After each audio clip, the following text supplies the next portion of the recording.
Muy buenas tardes, días, noches, dependiendo a qué horas esté viendo usted este programa. Queremos antes que nada agradecerles su participación, sus vistas, sus comentarios que nos hicieron en la primera parte y en el primer programa de La Espiral del Silencio. Estamos muy orgullosos y como nos gustó tanto, nuevamente esta noche estamos con ustedes. Pepe Cureño, bienvenido. Hola. Mi querido Pepe. Muchas gracias. Y su anfitriona de este programa, Pepe, por favor, saluda a todos. Eso, caray. Y tu club de fans. Claro. Fanny, por favor. Fanny, mi hija mía. Sí. Bueno, regresando al tema. El día de hoy queremos platicar con ustedes. Les doy la más cordial bienvenida a su anfitriona de La Espiral del Silencio, Lizeth Martínez Plata, Liz Plata para los cuates, ¿no? Y queremos decirles que Pepe y yo hemos estado platicando mucho durante muchos años un tema que lo quisimos traer como segundo programa de este grandioso y espacio de recreación y de foro abierto para todos ustedes, y le quisimos llamar el ADN del mexicano. Mi querido Pepe, ¿de dónde viene Laurita? Dame 5 minutitos, espérame tantito, no es espérame tantito, o sea, es espérame tantito, no son 5 minutos, que no es lo mismo de 10, y no nos vamos a meter en eso, ¿no? Dame 5 minutitos. Chiquito, papito, no te estoy diciendo así, Fanny, por favor, sino porque todo lo tenemos que poner en diminutivo. ¿Qué somos? ¿Quiénes somos? Entonces, ¿te parece si hacemos un recuento en la historia nuevamente? Les presento, para los que no vieron el primer programa y nos están viendo en este, Pepe Cureño es de formación sociólogo muy bueno, y pues su servidora es licenciada en Ciencias Políticas, politóloga para los cuates, y hemos platicado mucho de dónde venimos, cuáles son nuestras raíces y por qué el mexicano es tan especial y tan característico que, como dirían muchos grandes representantes de nuestra cultura mexicana, el mexicano nace donde se le pega la gana, ¿no? Así es. Pero también somos hijos de la chingada, ojo, no, sin sancionar, pero también somos unos cabrones, pero también somos, ¿qué somos en realidad? Entonces, en un tema reflexivo que hemos llevado a cabo en estos años de que Pepe y yo nos conocemos, quisimos traerles a colación de aquel pueblo que no se conoce a sí mismo, está sentenciado a no crecer como sociedad y a no evolucionar. Y aunque todos creemos que somos adoradores de la muerte, somos tan contradictorios que tenemos un día como el 2 de noviembre que adoramos la muerte, pero le tenemos miedo a la muerte. O sea, ¿cómo puede ser posible, no?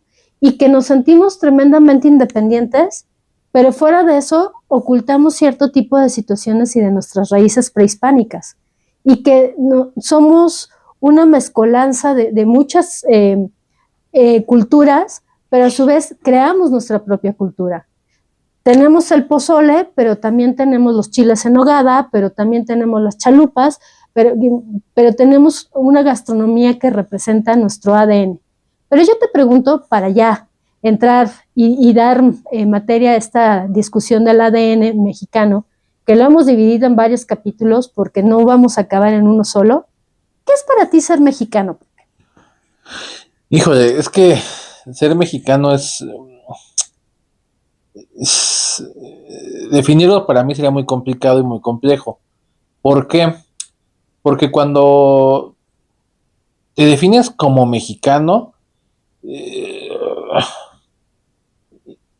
no sé, partiendo de un megadiscurso, de un metadiscurso, de una narrativa, pues para mí ser mexicano implica ser de una... No quiero usar la palabra pueblo porque la palabra pueblo me disgusta bastante. No eres el único.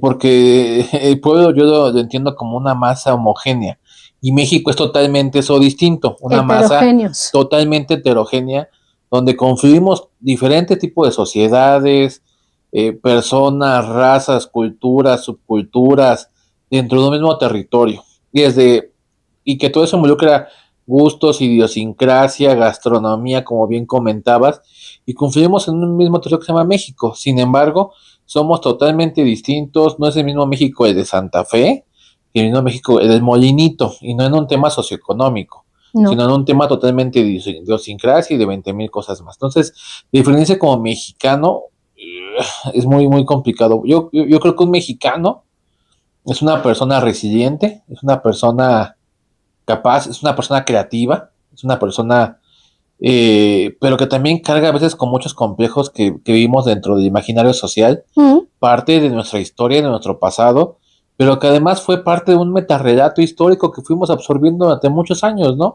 Y que lo fuimos reproduciendo sistemáticamente y sistémicamente por medio de la historia oficial, por medio de la misma Secretaría de Educación Pública, y eso fue parte de una narrativa general donde se fue diciendo que ser mexicano es orgullosamente la raza de bronce y que malditos españoles y todo esto. Entonces, ser mexicano es ser muchas cosas. La verdad es que no quisiera o no podría definirte ahorita, pero puedo decir que para mí, y más en un mes patrio, creo que es una excelente fecha este mes patrio para hablar sobre lo que es el ADN mexicano, lo que es ser mexicano. Es más, yo te preguntaría a ti, desde tu perspectiva como mujer, como mexicana, ahora sí, regresando un poco a la pregunta también para que en esta misma dinámica, pues para ti, ¿qué es ser mexicana? Yo te diría y le diría a todo nuestro foro que este va a ser un tema muy polémico, porque yo desde una perspectiva social te diría que los mexicanos somos tantas cosas que no nos identificamos con una sola, pero también desconocemos muchos de nuestras situaciones y nuestra historia como tal, y ahorita vamos a entrar. Entonces, de una vez advierto, estos van a ser programas muy polémicos, porque cuando tú no te conoces y no te aceptas con cierto tipo de características sociales, culturales, que también da por formación la parte política, va a ser un programa, y una vez lo advertimos, tremendamente polémico, porque habrá quien esté de acuerdo con nosotros o quien no esté de acuerdo.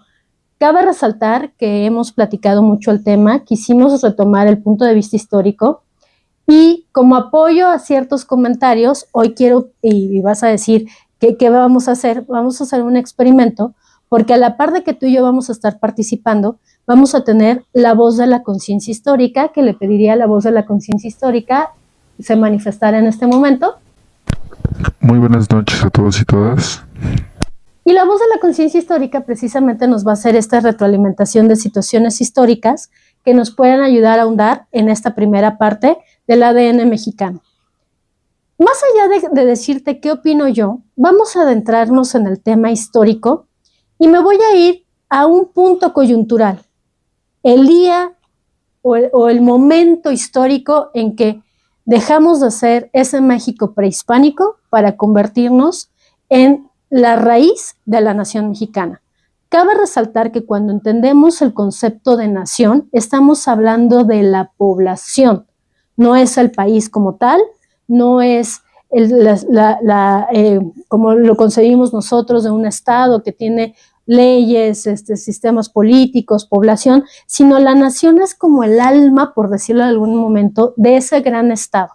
Entonces, cuando hablamos de nación, que yo me iría más hacia el tema de no hablemos de pueblo, no hablemos de población, sino hablemos de nación, ya estamos hablando de aspectos culturales, de aspectos históricos, de aspecto de identidad de cierta población en un determinado territorio. Entonces ya estás hablando de identidad, lo que te identifica como parte de tus usos, costumbres y tradiciones dentro de un territorio, y es ahí donde ya puedes hablar de una nación consolidada.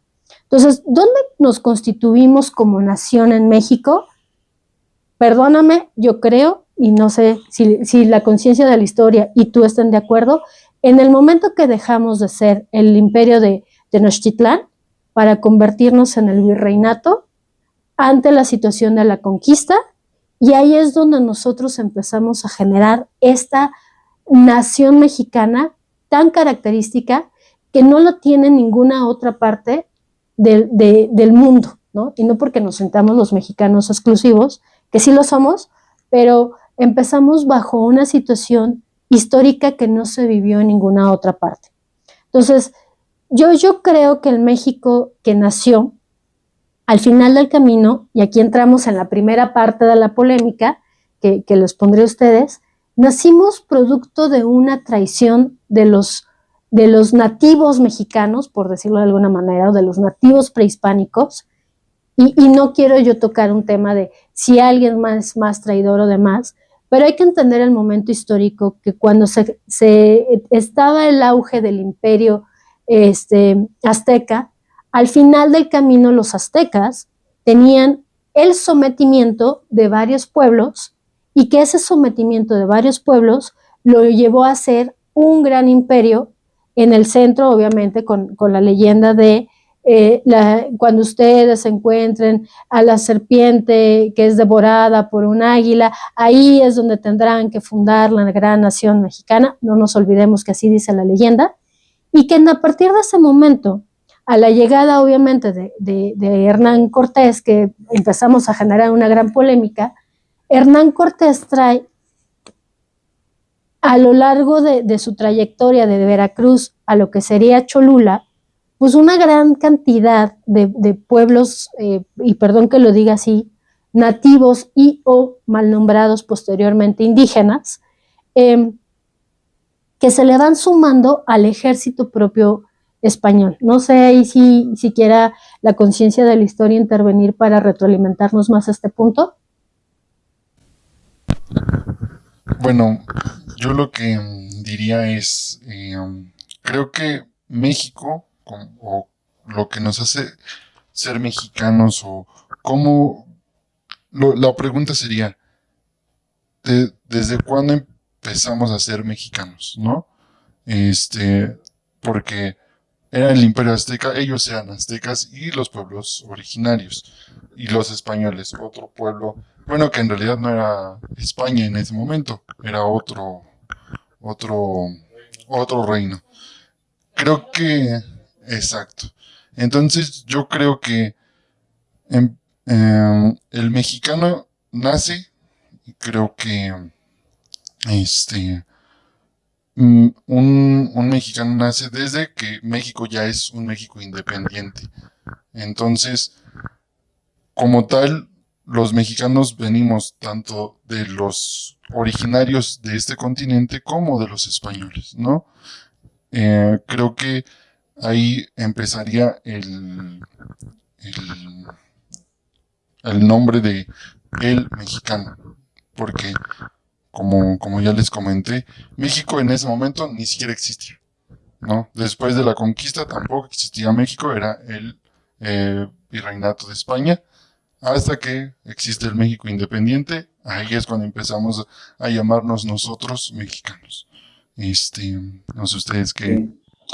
Pues ahí difiere un poco. ¿En qué sentido? Venga. Creo que sí se gesta ya el tema México como tal, o sea, el mexicano.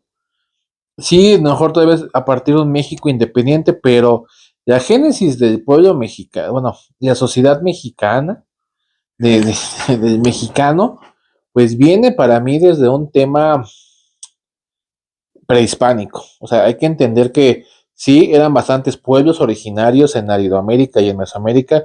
Obviamente el pueblo prehispánico más fuerte militarmente, pues era el Imperio Mexica, ¿no? Que se de México Tenochtitlán, ¿no?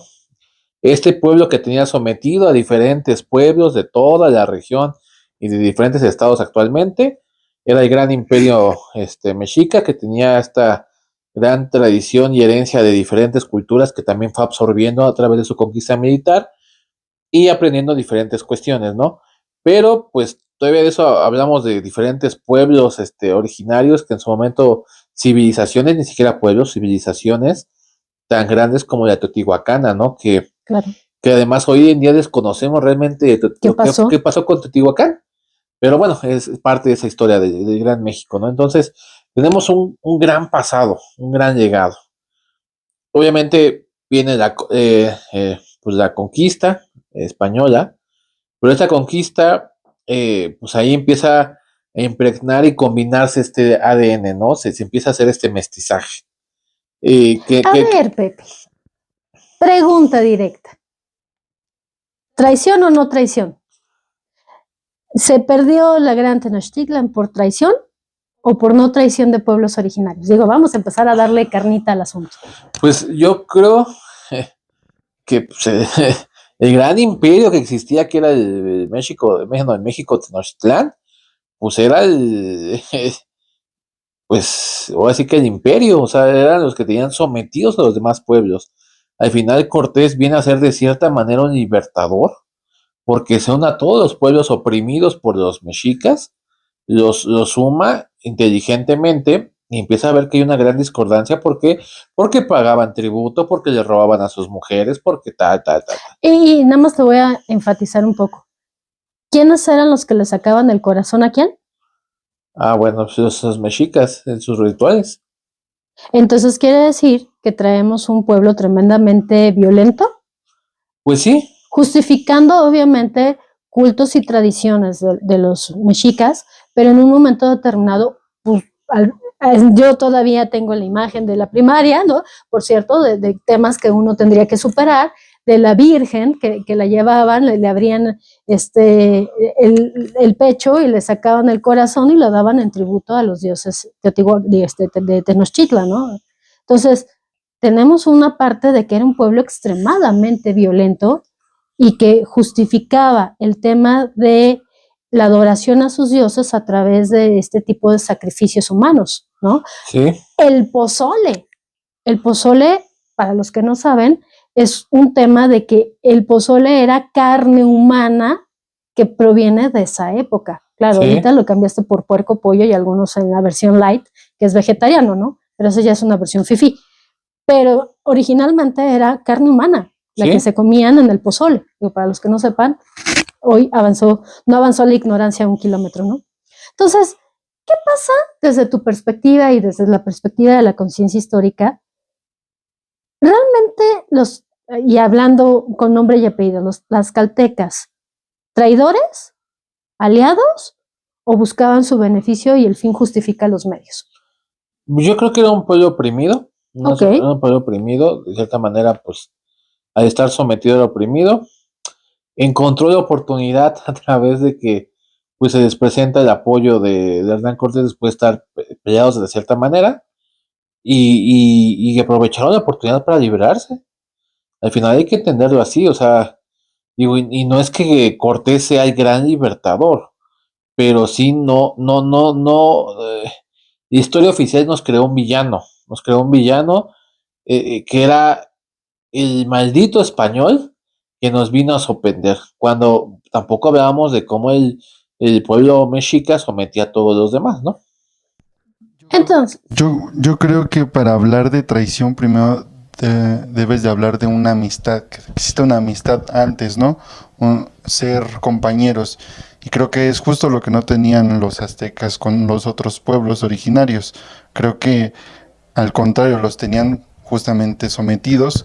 Entonces yo no hablaría justo de traición, más bien yo hablaría de rebelión, más que de traición. Me gusta. ¿Le podemos decir que el fin justificó el medio? Pues sí, de cierta manera. Porque al final del camino, pues los tlaxcaltecas también tenían que asegurar la preservación de su propia cultura y de su propia población, ¿estamos de acuerdo? Entonces, yo creo que ahí traemos un gran estigma social desde hace más de 500 años, donde fue un tema de una traición. Pero entonces yo, más allá de la traición, si entendiéramos la construcción del ADN en las cadenas, el primer eslabón que yo le pondría sería el fin justifica los medios, que para algunos sería traición.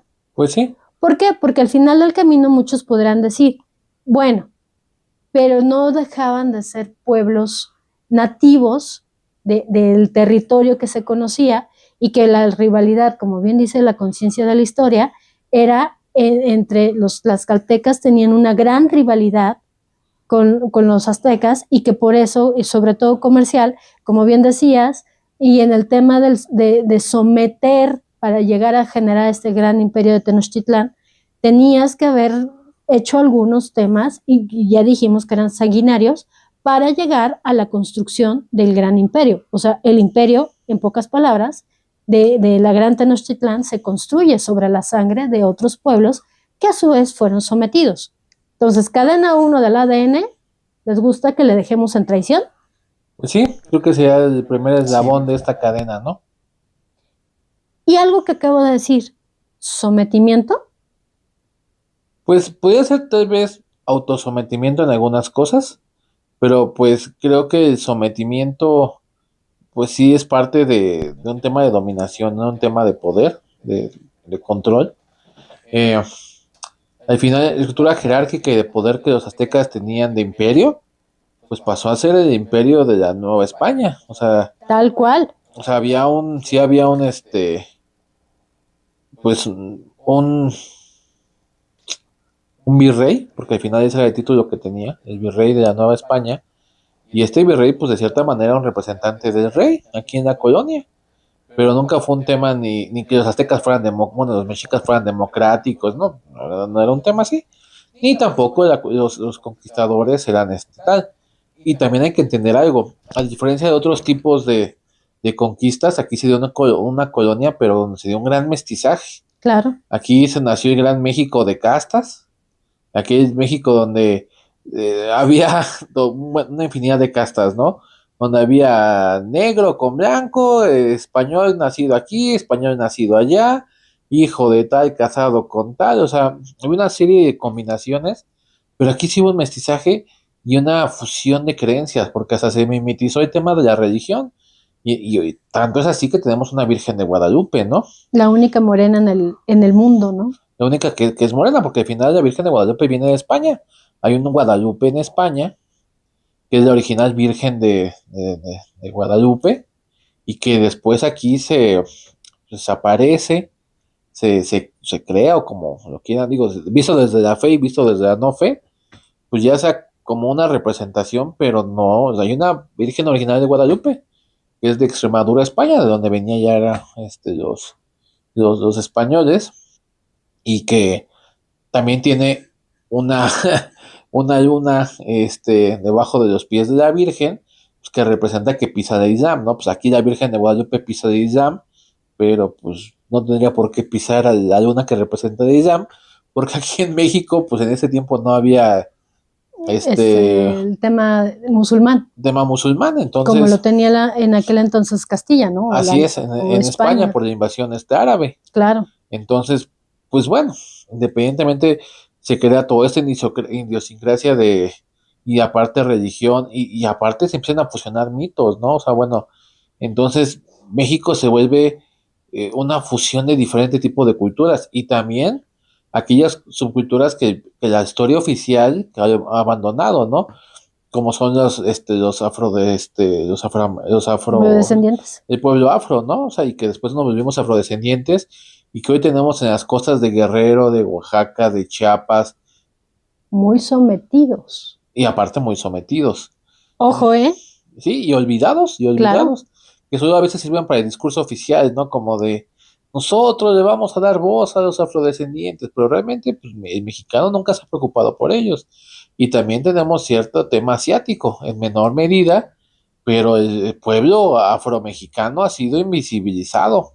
Claro. Pero grandemente, ¿no? Acabas de tocar un gran tema que me gustaría resaltar. El sistema de castas.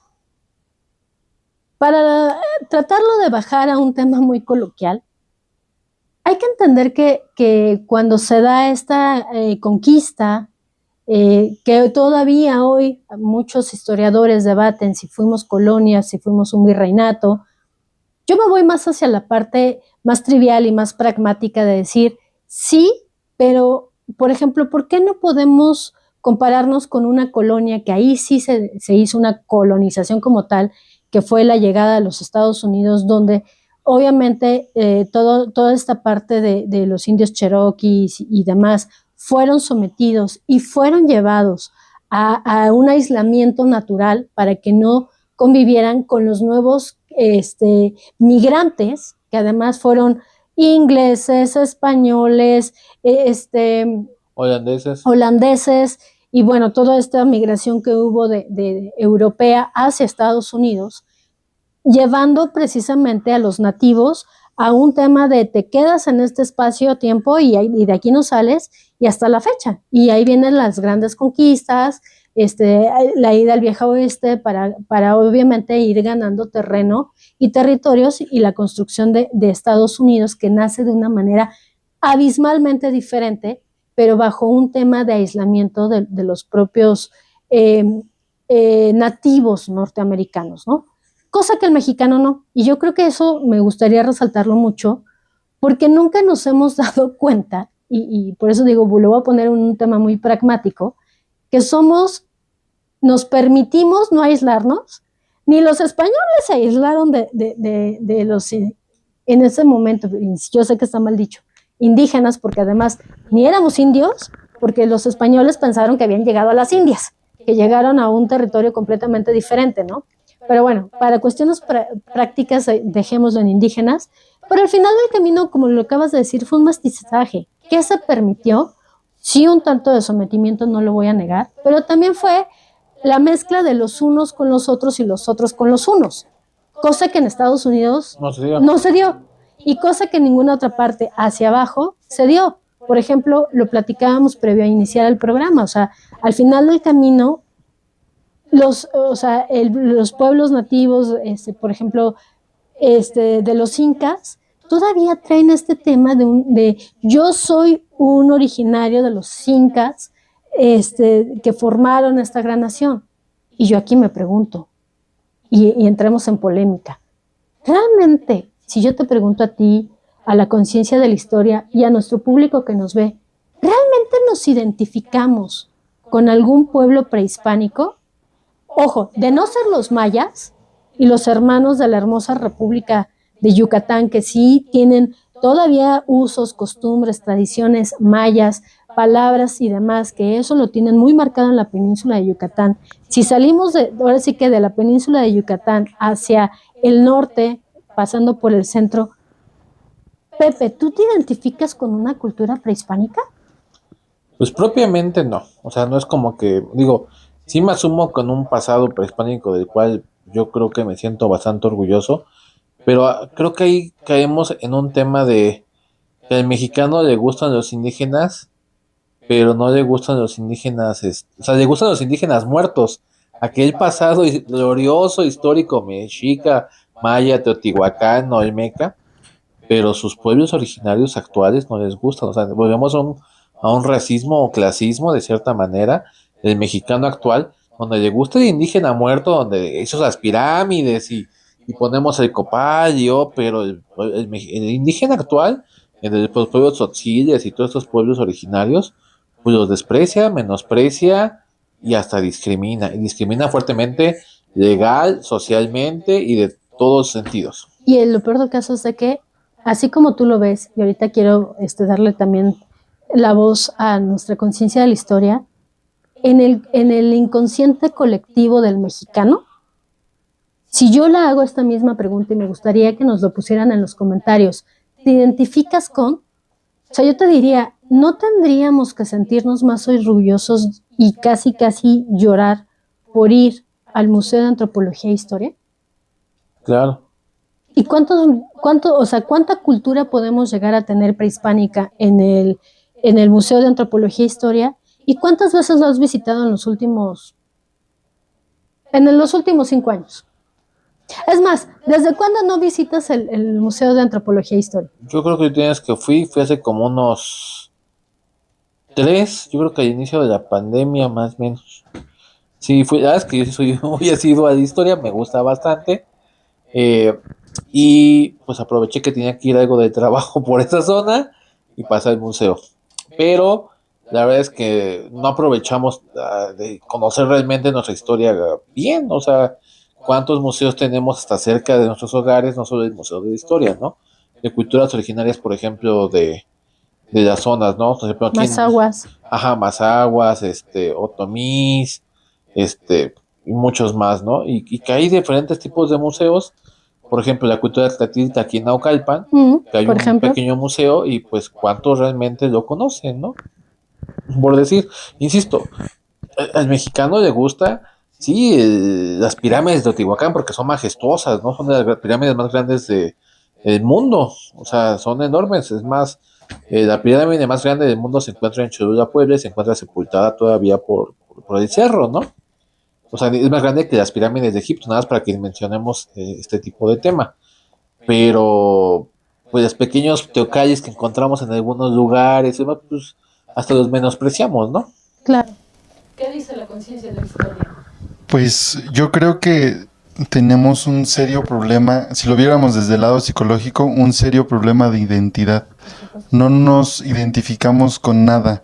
Y creo que también viene mucho desde la educación que tenemos desde las primarias, de despreciar un poco también nuestro origen hispano. No, pues es que los españoles nos vinieron a conquistar, porque si no fuéramos dioses, fuéramos un pueblo de dioses, ¿no?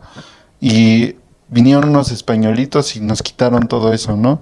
Y al final eso te crea a ti, como persona, pues un serio problema de identidad, porque al final tú perteneces a esa mezcla de razas que se dio en ese momento, porque tampoco eres un indígena, ni tampoco eres un español, eres la mezcla de ambos y hasta de otras culturas. Entonces, yo lo vería de esa forma, de por qué nos estamos repitiendo a nosotros mismos o por qué estamos negando de dónde venimos. Gracias, conciencia de la historia, y creo que estamos tocando un punto nodal, que es la falta de identidad. O sea, yo les pediría a los que nos están siguiendo un poquito de dosis de realidad y decir, ¿con qué pueblo prehispánico me identifico como tal? O sea, queremos ir a conocer Egipto y hasta casi creemos en la reencarnación porque venimos de algún dios Ra, ¿no? O de Ramsés o algo así. Pero no o sea, si hoy por hoy nos ponemos nosotros a ver cuántos dioses recordamos de las diversas culturas prehispánicas, no juntamos arriba de 10. Sí, ¿no? Y no se tendría que ser una parte fundamental de nuestra identidad, pero es cierto. Y de ahí partimos de algo muy importante.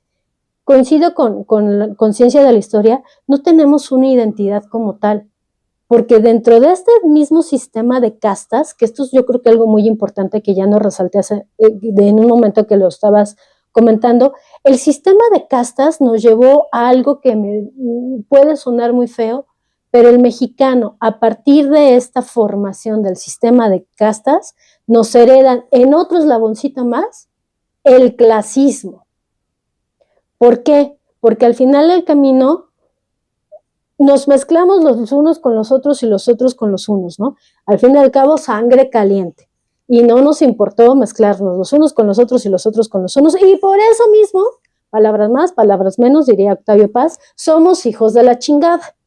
Porque precisamente recordar el tema de la Malinche, que la Malinche siempre llevará un sesgo de traición, por lo que le pudo haber ayudado a los españoles en el término de la conquista, y por eso, diría Octavio Paz, somos unos verdaderos hijos de la chingada. Para los que no saben, esa es la razón de ser del origen de la chingada, ¿no?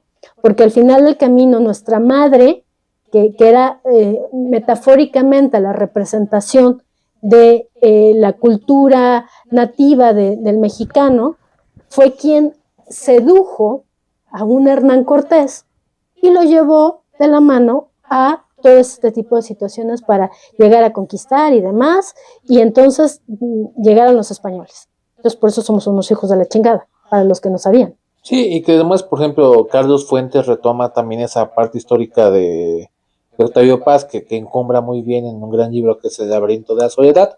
Además creo que es el único libro que nos dejan leer en la prepa todos los mexicanos, porque es parte también creo que de la idiosincrasia del mexicanismo, ¿no? De lo que se debe de sentir como mexicano. Parte que Octavio Paz recoge esa nacionalidad, bueno, idea postrevolucionaria de crear una identidad mexicana, porque no se tenía. Al final del día viene este México colonial, que era un México de 300 años, que fue un México de castas. México entra en una lucha de independencia que, ojo, pues fueron muchas independencias y revoluciones populares, no fue una gran independencia de un movimiento libertador. Al contrario, al final, cuando México al final es liberado por un español, Iturbide. y apoyado por un mestizo y que más bien afrodescendiente, que es Vicente Guerrero, que realmente no se le ha dado el peso histórico que debe tener en la historia Vicente Guerrero, ¿no? Claro. Nuestro primer presidente afro. Entonces, en ese mismo sentido, creo que Carlos Fuentes, si retomas aparte en igual del tema de la chingada, de esa parte de México, pero que también pelea con un tema de Vasconcelos, de Manuel Gamio, todo ese antropologismo y mexicanismo que se dio a finales bueno, más bien a principios de México posrevolucionario, buscando crear esa identidad que unificara a los mexicanos, porque al final, durante de 1810 a 1920 y tantos, México fue un país de guerras constante, o sea, guerras independentistas, revoluciones populares, liberales contra conservadores, después entrevistas contra federalistas, después una etapa de traiciones entre Santana, Benito Juárez, una Pax porfiriana, como así le llama Jan Meyer, la época porfirista, donde pues más o menos 30 años hubo estabilidad y crecimiento, pero muy eurocentrado con el tema de Porfirio, es una visión europea, claro, que le dio estabilidad y gobierno, y además un tema que México necesitaba, y otra vez México recae en 1910 en revoluciones, guerras, me suena. No, perdón, estamos en 1910, perdón. 1910, entonces... No sé por qué de repente me fui al 2018. Perdón, disculpa. Entonces, un México, pues, desunido, entonces tenían que crear la gran historia nacional, y pues nace todo ese tema de Vasconcelos, la raza de bronce, la raza cósmica, y todo ese tema de Manuel Gamio y lo demás, del mexicano. Pero estás hablando que estamos partiendo de 1521. Sí. De este momento que estamos retomando. ¿Me estás diciendo que terminamos de construir una nación en qué año? Pues... ¿1910? Pues más o menos, porque ese sería el tercer gran mito de transformador, ¿no? El tercer gran mito transformador. Pero lo que vamos más allá de la historia per se, nos identificamos o nos crearon una cultura, o más bien una identificación nacional, ¿no? Como nación, casi 4 siglos después.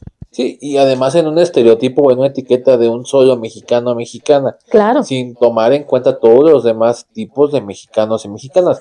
Por eso no se representa un yaqui con un maya. Claro. Ni un tapatío, por ejemplo, con alguien de la Ciudad de México. Claro. Porque no hemos entendido esto, que somos un México multidiverso, que todos confluimos en una hermosa tierra que es abundante independientemente de muchas cosas, y que a pesar de sus buenos y malos gobiernos, más malos que buenos, ahí va, con descalabros y todos, pero van en camino de historia, no sé hacia dónde vaya, pero el día de hoy creo que el México y el ADN del mexicano está impregnado de mucha violencia, de mucha lucha por su independencia, mucha lucha por su identidad, y que hoy, pues, además atraviesa un tema de globalización, una gran presencia de una cultura norteamericana, estadounidense sobre la nuestra, y entonces, pues, México se vuelve todavía mucho más diverso, mucho más diverso. Entonces, y quererlo construir en la o el mexicano es un tema reduccionista y simplista.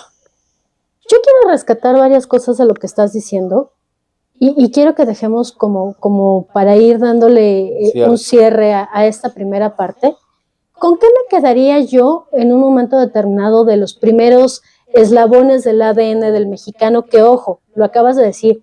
Y después que vino la independencia, y de la independencia que vino ABC, que no me quisiera adelantar porque eso lo retomaremos en una segunda parte. Pero ¿qué me quedo de estos primeros eslabones de este choque cultural? Punto número 1. No tenemos o nacimos sin una identidad, ¿no? Por lo tanto, no había que luchar. Y por lo tanto, el indígena comprendió, o el nativo comprendió, que para poder sobrevivir tenía que hacer varias cosas. Evangelizarse, ¿no? Que si tú me preguntas, y lo quiero ver desde un punto de vista científico-social, la religión no deja de ser el opio, no lo dije yo, ¿no? Pero la religión no deja de ser una manera de sometimiento de la sociedad. Y no vinieron protestantes, no vinieron este tipo o un islam y demás. Vino la religión católica. Y la religión católica yo la definiría por mi culpa y por mi gran culpa. Entonces, de por sí ya para el indígena fue completamente complicado someterse, perder su poderío y someterse a un español que no era que no hablaba su lenguaje, que no era de su mismo tono de piel, que le trajo epidemias, que le trajo enfermedades, que obviamente le quitó su oro y le quitó esa situación, que a lo mejor esa parte sí se le tendría que como culpar, pero no ha habido historia del mundo o en el mundo que un tema de conquista haya sido de, oye, ¿te dejas conquistar? No, obviamente no. O sea, finalmente las guerras napoleónicas, las propias revoluciones industriales, siempre tienen un sesgo de violencia. O sea, no es de, ay, bueno, pues ¿sabes qué? Creo que sí me conviene que vengas y te sientes y nos sometamos y hagamos todo este tema, ¿no? Entonces, ¿a qué voy? Que toda conquista o toda invasión tiene un gran sesgo de violencia y de pérdida, ahora sí que entre el ganador y el perdedor o el vencedor, ¿no? Entonces, sí, claro, o sea, los españoles trajeron todo eso, pero particularmente no olvidar que somos una nación mestiza. Ni somos completamente indígenas, ni somos o de culturas prehispánicas, originarios directos y descendientes de Moctezuma o de Cuauhtémoc, que sería realmente un honor ser, pero yo no he escuchado a alguien que se sienta realmente, es un honor ser descendiente de, por ejemplo, Moctezuma, ¿no? Todo lo contrario, o sea, pero tampoco te sientes completamente español, ¿no? O sea, bueno, es que por favor, o sea, los reyes de Castilla vinieron y nos conquistaron y pues yo me siento español, ¿no? Gachupín, ¿no? Porque pues digo, yo sé que tú tienes el ojo verde, ya lo platicamos, tú sí eres más criollo, uno que es más mestizo, ¿no? Pero no entremos en estos detalles, pero el simplemente hecho de decir, tú eres más criollo y yo soy más mestiza, ya estás poniendo una barrera natural que ni tú eres completamente criollo, ni yo soy completamente mestiza, pero ya estoy poniendo una barrera y un clasismo per se. Sí, claro. Entonces, desde ahí comenzamos esta situación que los mexicanos, a falta de identidad, tuvimos que generar un sometimiento a modo. Me conviene creer que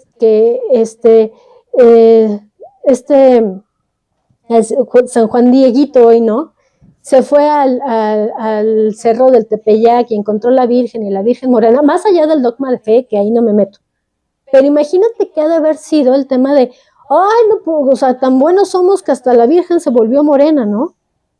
Y nos doblegamos, porque además quien encuentra a la Virgen es un indígena, ¿no? Claro. Entonces, nos doblegamos y creímos, así que, arrepiéntate y cree en el Evangelio. Y así fue, porque nos convino, porque tampoco tuvimos una gran resistencia, y hablo que sí hubo resistencia, pero me refiero a, no imperó, sino nos sometimos. ¿Por qué? Y aquí viene algo muy importante. En el tema del sometimiento encontramos grandes ventajas. Y hay algo muy importante. ¿Dónde comienza la raíz del mexicano de la corrupción? En este periodo. ¿Por qué? ¿Quiénes tenían el dinero? Los nativos. ¿Quiénes querían el dinero? Los españoles. Y si yo te consigo una pepita de oro, ¿yo qué voy a tener a cambio? Pues a lo mejor y te doy trabajo en mi tierra. Entonces, yo empiezo a generar este tema de trueque, porque también veníamos naturalmente de un tema de trueques para llegar a esta situación de la corrupción. Pago a cambio de favores. ¿Qué me das? ¿Qué recibo? Y desde ahí viene la corrupción del mexicano.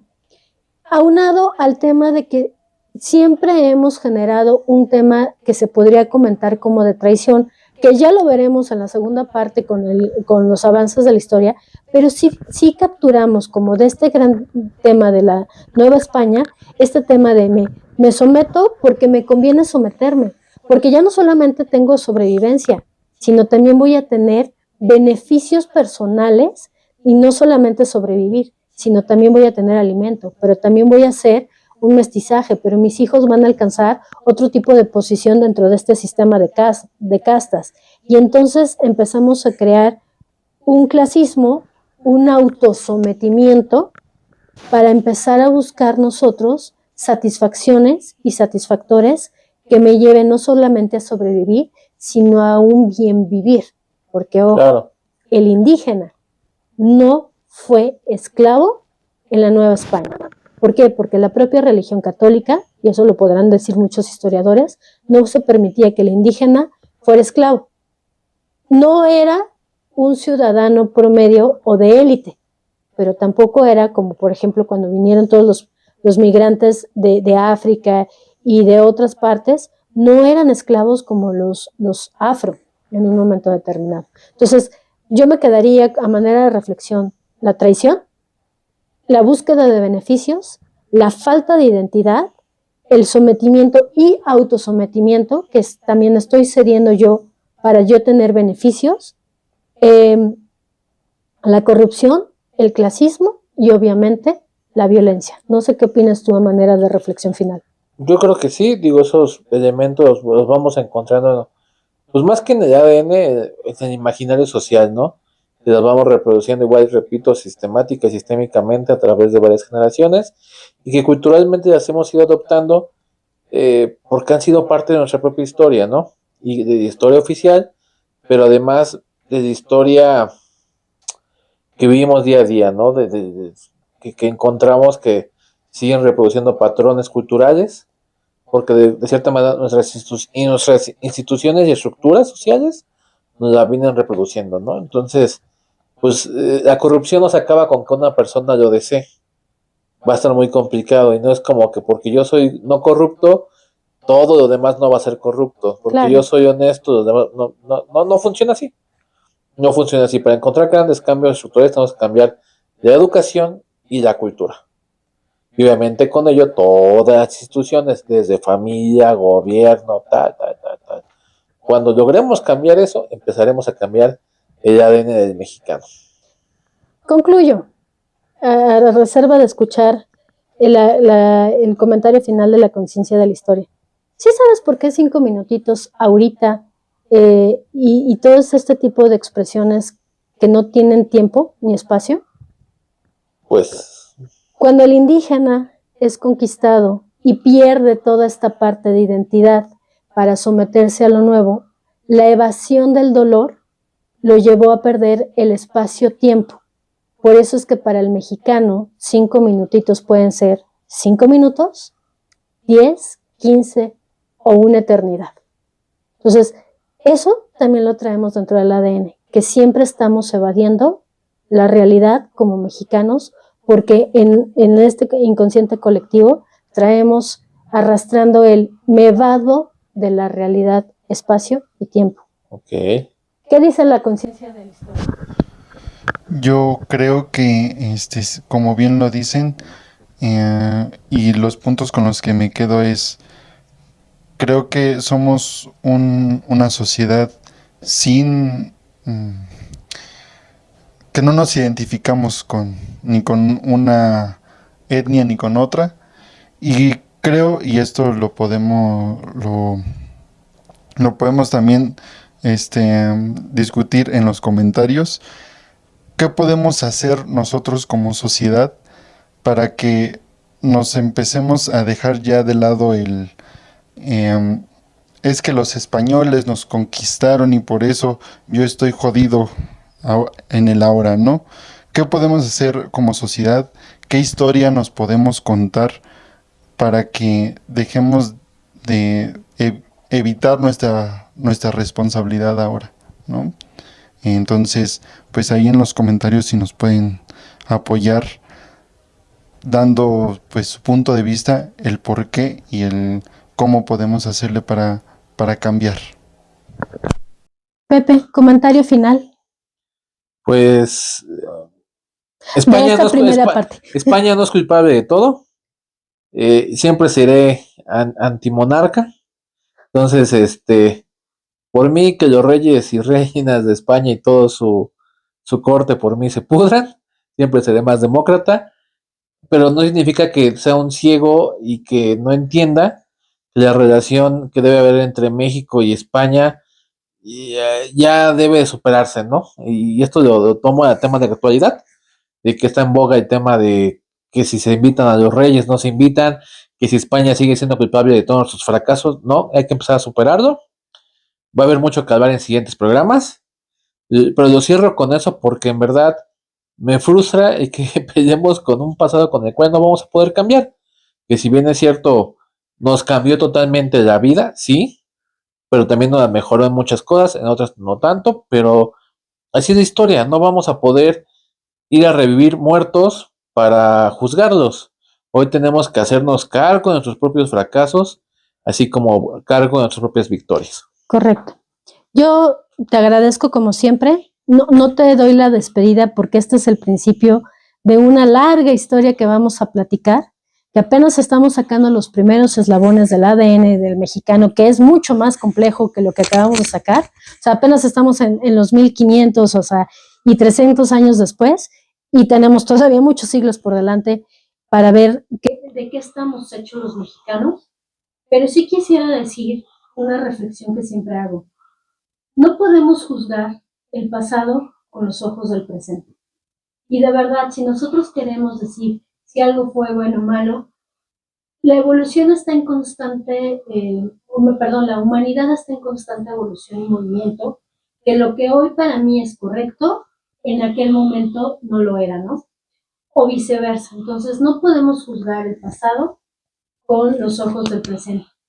Pero sí también creo que aquellos que no conocen la historia, que los vio nacer como nación, tienden a repetir los mismos patrones hasta que no aprendamos a ver y crecer. Y una reflexión final que yo diría, creo que el mexicano es más grande el tema de sentirse inferior, porque eso es algo que nosotros hemos encontrado a lo largo de la historia, que sintiéndonos inferior y sintiéndonos una raza chiquita, poquita, bajita y todos los citas, hemos encontrado un tema de conseguir estos, victimizarnos y conseguir a través de la victimización algunos placebos para poder salir como sociedad. Yo lo vería como el siguiente punto, platicaremos por qué estamos comentando esto y qué nos llevó a conformar el sistema político que hoy tenemos desde el siglo XX y el inicio del siglo XXI. Pepe, nos vemos en el siguiente programa. Muchas gracias. Muchísimas gracias, Conciencia de la Historia. Y bueno, gracias a ti. Y pues nos vemos, por favor, apóyanos con los comentarios, denos like, síganos tanto en YouTube como en Facebook. Y siempre un gusto estar con ustedes. Y de verdad, yo sé que este es un tema polémico, pero necesitamos que ustedes nos digan si les gusta, si no les gusta, porque lo que viene va a estar más complicado.